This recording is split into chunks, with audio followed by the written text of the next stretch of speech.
Good afternoon, ladies and gentlemen, this is Redberry Wheel here, and welcome back to another Civil Air Patrol video. In today's video, I'm going to talk a little bit about being a first sergeant. So whether it be a first sergeant for encampment or in your local unit, these are a few tips and tricks on things that are responsibilities for the wonderful Cadet First Sergeant or Cadet First Shirt, and also just a little bit of a discussion on my own experience.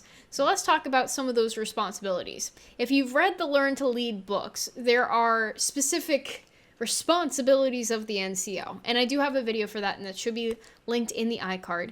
And essentially, that's translated into what a senior cadet NCO should be. So first sergeants are typically between Cadet Master Sergeant to Cadet Chief Master Sergeant, and in their insignia, they have a little diamond between the bottom and the top of the rank. So it's like kind of sort of in the middle.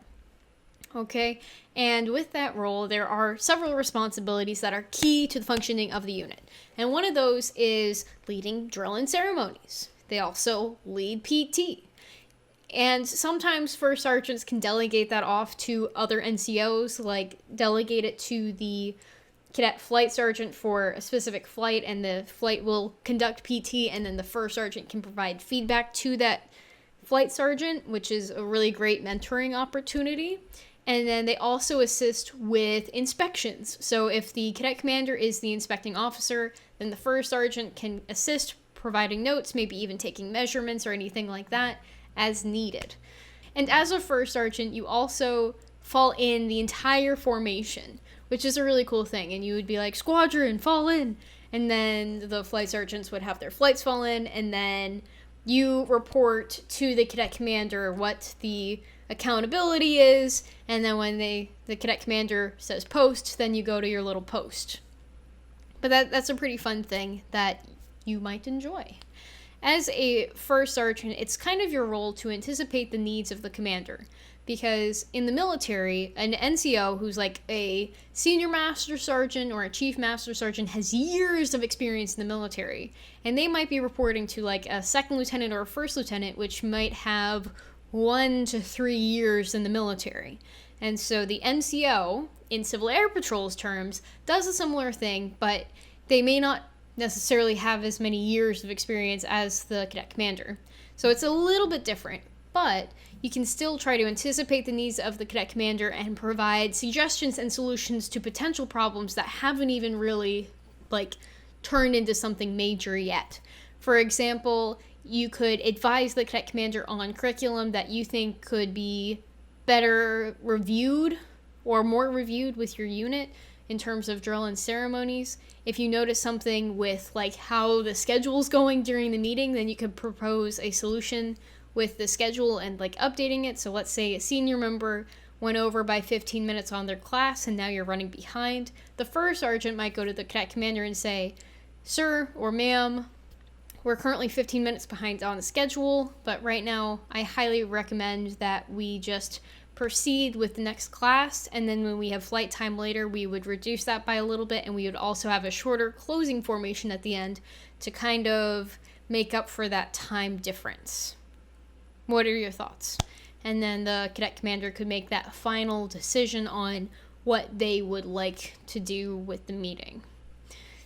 The Cadet First Sergeant also provides mentorship to NCOs, which I had mentioned a little bit with flight sergeants, but I think it's good to mentor NCOs in general, because not all NCOs will be in a flight sergeant role. Some of them might be doing support roles. So they could be being an NCO for the safety team or potentially leadership team.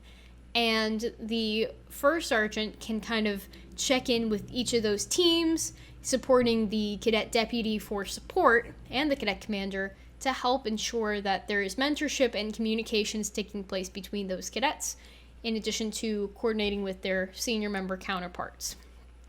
When I went to encampment as a first sergeant, the way that encampment was run was not in an effective way that I would learn from.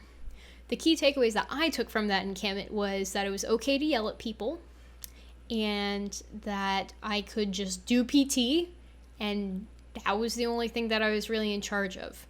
I wasn't really given the opportunity to mentor people, and it was a frustrating experience for me because I was like, I don't really know what I'm doing, and I'm not receiving much guidance.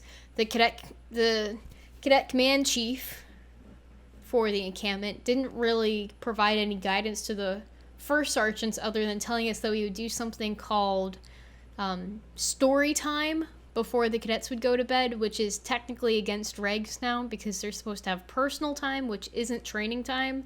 But during that time, we did it anyway. And we told stories to the cadets that were supposed to be inspiring about people who had gone into conflict and they might have passed away during conflict, or they did some kind of heroic act that we should reflect upon and see if we can have key takeaways for us personally to be inspired. And that didn't really inspire the cadets. So yeah, there were a few problems with that. One, you're not supposed to go into personal time with training. The cadets are supposed to be able to do whatever they want, like to relax and decompress at the end of the day for 30 uninterrupted minutes. Okay, so that's a big thing.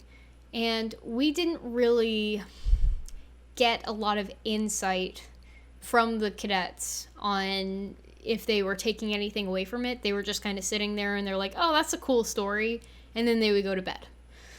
So I personally don't think it was super helpful. And if you want to do maybe pocket classes on specific historical figures that like the achievements are named after, sure, I could see that being super fun to do during the training day, not during personal time. But it's honestly up to you and whatever you would like to do during your time to do pocket classes. But it's not really the first sergeant's place to go teaching for the flight sergeant unless it's something that was agreed upon, or if in the curriculum it says this is a class that should be taught by the squadron first sergeant. So because you are a senior NCO, you should be giving those opportunities to younger NCOs to learn how to teach classes and just public speak and interact with people. And in addition to me only leading PT, I didn't really mentor people on it. I just put together the PT schedule, and that's all I really did during the week. Like, I would sit around with my squadron, and I'd be like, oh yeah, this is fun. And then I would be inspecting footlockers and stuff, but that experience really wasn't beneficial to me. And I kind of wish that I had more mentorship from my squadron commander and the cadet command chief from the activity, but since that was more than 5 years ago, Civil Air Patrol has changed significantly, and I would say that my contributions to encampment have greatly changed since then, because I have served as the squadron commander, or a squadron commander, deputy commander, and the cadet commander as staff roles after being a first sergeant, and I waited several years between those two roles. I think one of the problems with me being a first sergeant was that I wasn't really mentally mature enough to handle the position and really understand those responsibilities that I just talked about. Like, I knew them and I could list them off, but I wasn't really embodying them and living by those responsibilities and conducting myself as such. So I think if I was a little bit more mature, I probably would have been a little bit more prepared for the role, in addition to receiving just more mentorship and feedback in general. I never really received feedback on my performance. And I was like, I don't know what I'm doing, but I hope I'm doing it right. And that was it. And so the encampment culture has significantly changed since then. So I'm hoping that whoever goes, whether you be cadet staff or a student, you get the opportunity to really learn from that experience. When I was a first sergeant at my squadron, I received a ton of mentorship from the cadet commander. Like, outside of meetings, we became pretty close friends. Like, we would go on walks, we would talk about the squadron, we would talk about stories from, like, in the past, and just discuss those lessons learned. And it was a great learning opportunity for me, because this very experienced cadet officer was willing to take the time to mentor me and, like, walk me through their process on what it's like commanding a squadron, and different things that they did, and lessons learned, which I eventually kind of took under consideration. And like this mentor was someone who was like, you should probably slow down in your promotions just so that you make sure you get more out of the different parts of Civil Air Patrol and you aren't just promoting as quickly as you can. So I actually slowed down promotions because of that feedback that I had received. And I would say that it was a great thing for me to do, because like I still got my spots, and it took a little bit longer, but I definitely got more out of the program because I just took my time.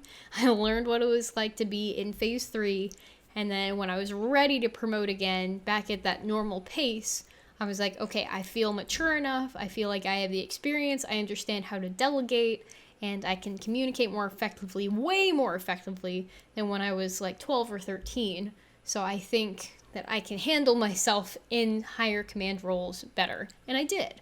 I would say that I had established effective work environments for my team members to thrive.